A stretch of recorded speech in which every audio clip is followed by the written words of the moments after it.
Warahmatullahi wabarakatuh. So jangan lupa di subscribe, like, komen, dan share YouTube channelnya Dr. Handono Official. Salam dari saya Billy Saputra, mantap.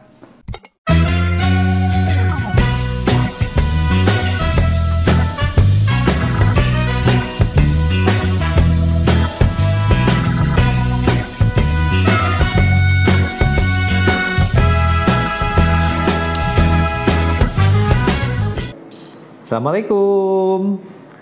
Selamat pagi, siang, ataupun malam. Kita bertemu kembali di video yang nomor berapa ya? Ya, mungkin nomor tidak penting. Yang penting adalah isinya. Isinya sekarang kita mau membahas tentang mencret. Mencret disebabkan oleh banyak hal. Kita bahas dulu yang mulai dari yang paling ringan ya. Mencret bisa disebabkan oleh kekurangan nutrisi atau kurang gizi. Ya. Pada keadaan kurang gizi, maka dinding-dinding usus kita pun akan rusak. Pada dinding usus yang rusak akan terjadi gangguan penyerapan cairan. Maka seorang yang kurang gizi bisa mencret. Kemudian ada lagi mencret yang lain. Mencret akibat virus. Ya, virus ada di mana-mana. Virus adalah makhluk hidup yang terkecil.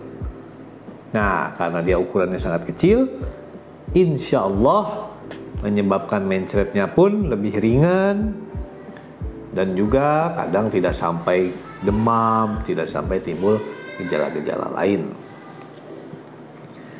Nah, kita meningkat lagi mencret yang disebabkan intoleransi makanan. Ya, bisa karena tidak kuat pedas. Atau pada anak-anak dan bayi bisa karena intoleransi laktosa atau protein pada susu. Setiap minum susu mencret. Atau banyak juga intoleransi yang lain yang bisa menyebabkan mencret, seperti alergi terhadap gluten, terhadap santan, terhadap mungkin minyak dan lain-lain. Cuma itu semua berarti tidak memerlukan penanganan khusus ya. Oke. Jadi mencret apa yang paling terbanyak? Ya. Ini adalah mencret yang disebut dengan disentri. Memang disentri itu ada dua. Namun yang banyak terjadi di sini adalah yang disebut disentri basiler. Disentri basiler disebabkan oleh bakteri. Bakterinya ada di mana-mana. Ada di tanah, ada di air, ada di makanan. Ya, itu namanya bakteri Shigella. Bakteri Shigella ini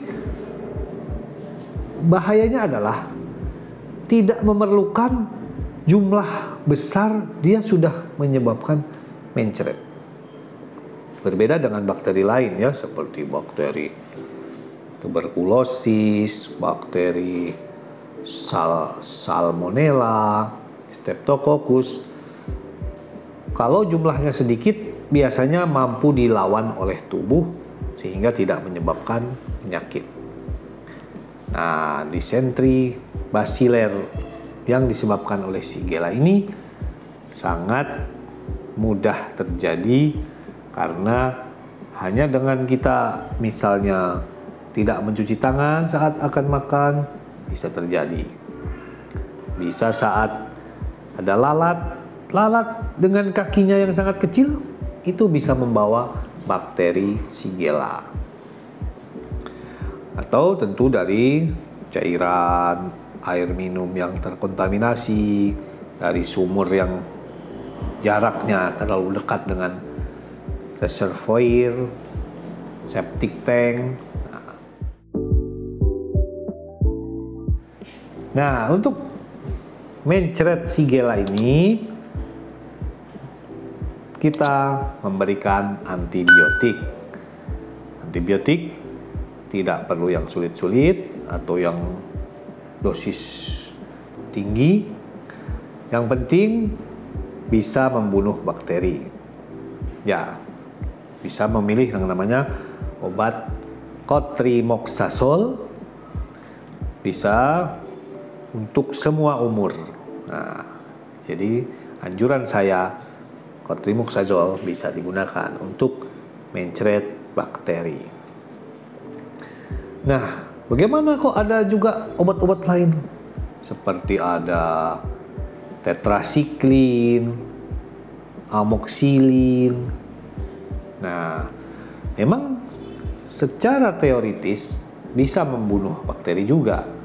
Namun, kadang-kadang obat tetrasiklin dan amoxilin maupun ampicillin sendiri bisa menyebabkan mencret karena adanya sifat iritasi terhadap pencernaan. Atau ada obat satu lagi namanya ciprofloxacin. Ya, ini obat juga sering diminum, juga bagus.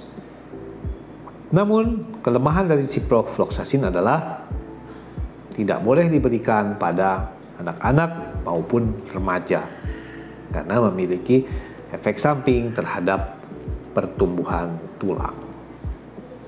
Ya, jadi lebih paham ya sedikit bagaimana menangani mencret karena bakteri.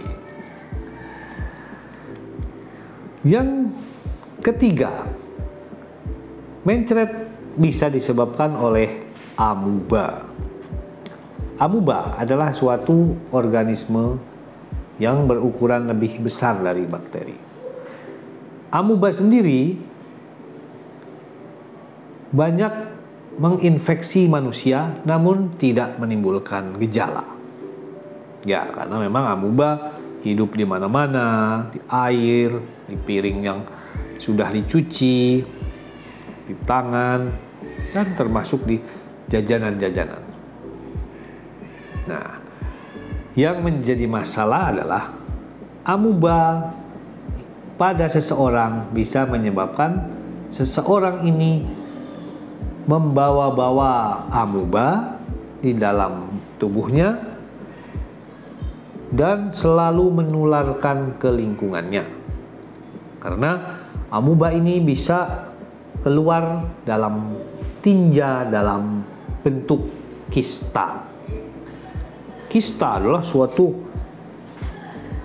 gumpalan cairan yang berdinding tebal sehingga memiliki daya tahan hidup yang lama. Bahkan kista amuba ini baru bisa mati atau rusak apabila dipanaskan dalam suhu yang cukup tinggi. Nah, sedangkan seseorang yang menjadi sumber karier amuba ini tidak merasa sakit, tidak memiliki keluhan, namun dia selalu mengeluarkan kista amuba di dalam fesesnya, bisa menular ke dalam saluran air, bisa juga menular melalui tangan yang tidak bersih. Sangat berbahaya apabila seorang yang menjadi pembawa kuman amuba bekerja misalnya menjadi tukang masak, menjadi tukang cuci piring, atau pengasuh bayi dan orang yang berhubungan dengan orang tua.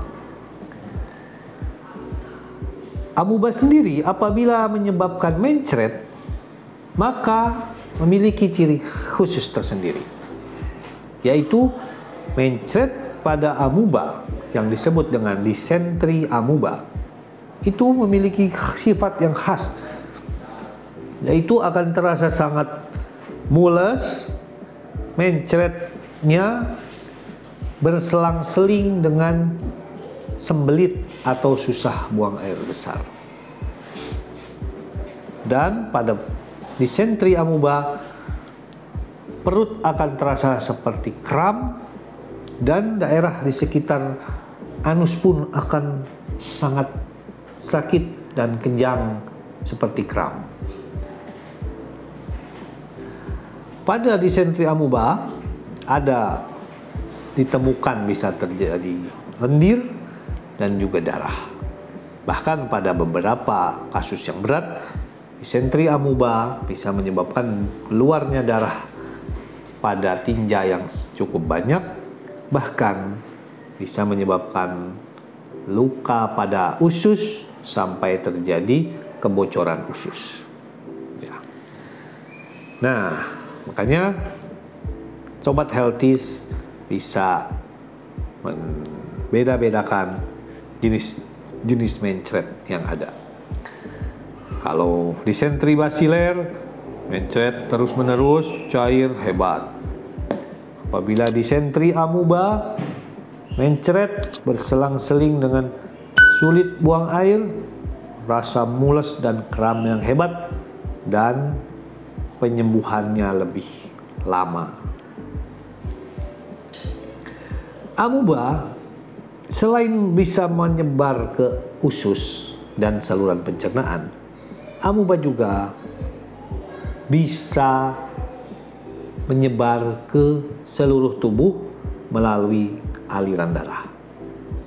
Bisa menyebabkan infeksi pada liver, bisa menyebabkan infeksi pada paru-paru, pada usus buntu, bahkan bisa ke jaringan-jaringan lain seperti otak, mata, dan kulit.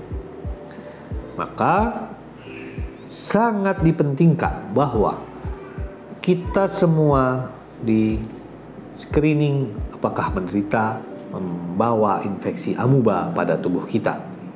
Karena sebagian besar pasien infeksi amuba tidak bergejala, namun berpotensi menularkan dan berpotensi menyebar ke organ-organ yang vital. Obat untuk disentri amuba maupun infeksi amuba yang lain adalah hanya satu, namanya metronidazole. Metronidazole perlu diminum dengan rutin dan dosis yang cukup. Perlu diminum dengan jangka panjang yang cukup lama. Karena apa?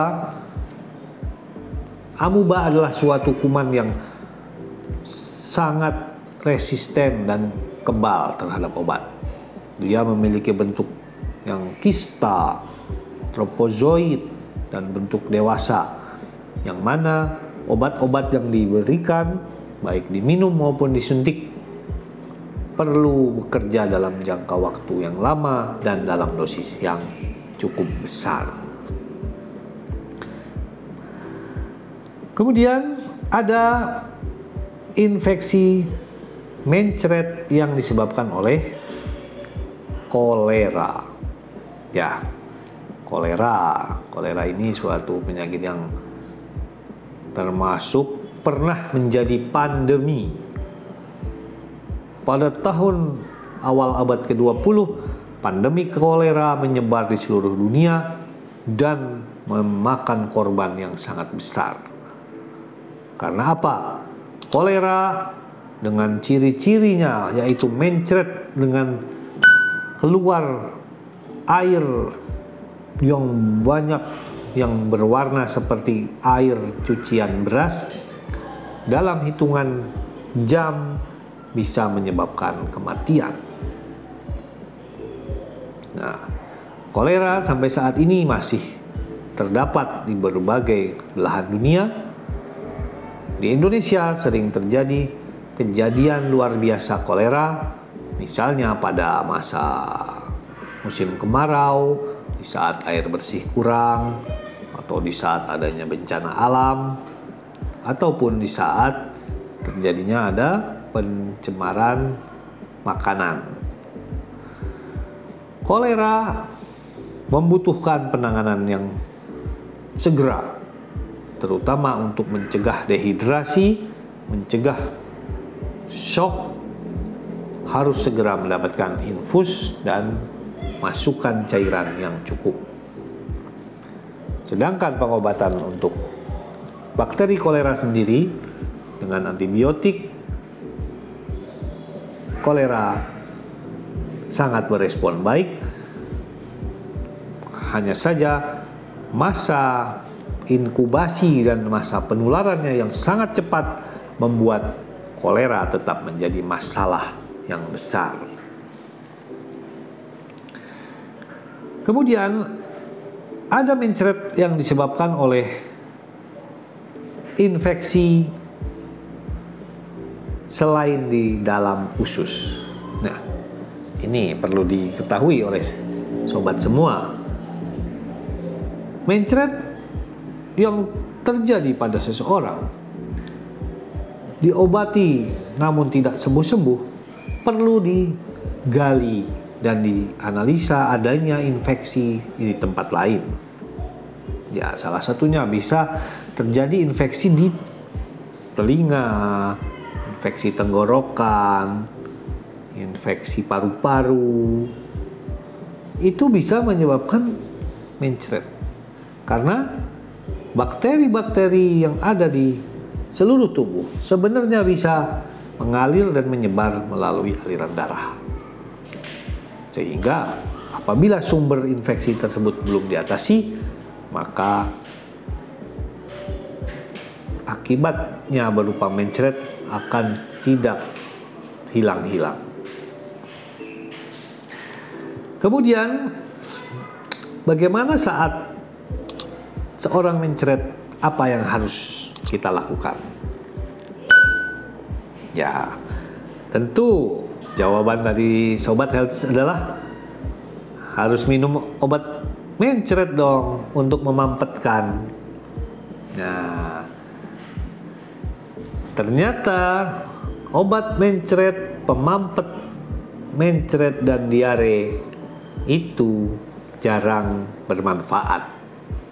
Ya, kita ada tahu beberapa merek ya, seperti yang mengandung kaolin dan pektin, yang mengandung atapulgit. Itu adalah zat-zat pengental feses. Memang feses mencret yang tadinya cair, encer, akan menjadi kental karena diserap oleh zat yang terdapat dalam obat mencret tadi. Namun apakah itu mengatasi masalah? Ternyata tidak, karena sebenarnya mencret masih terjadi, hanya dikentalkan dan diikat oleh zat aktif pada obat mencret. Akibatnya tetap bisa terjadi dehidrasi, tetap frekuensi BAB tetap sering, dan bakteri tetap masih ada di situ. Oh, kalau begitu ada juga yang memilih obat-obat pelambat gerakan usus. Karena usus yang sedang mencret bergerak sangat aktif dan cepat menyebabkan diare yang sering dan sangat mengganggu. Nah, ini ada beberapa obat seperti loperamid, kemudian obat antispasmodik, ekstrak belladonna, kemudian papaverin. Nah, ini mencret yang bertujuan untuk mengeluarkan dan membuang zat-zat berbahaya, termasuk bakteri, termasuk toksin dan racun-racun di dalam usus, malah diperlambat untuk dibuang, malah dipelihara. Akibatnya penggunaan obat-obat pelambat gerakan usus dan obat diare yang bekerja dengan menghentikan mencret ini berpotensi memperlambat kesembuhan, karena bakteri yang harusnya bisa keluar dan mengurangi jumlah bakteri di dalam usus malah berhenti dan berdiam di dalam usus untuk berkembang biak terus. Berarti harus hati-hati dan harus selektif dalam memilih obat mencret. Berarti harus bagaimana? Harus bersabar saja. Ya, tidak, tentu kita bisa menggunakan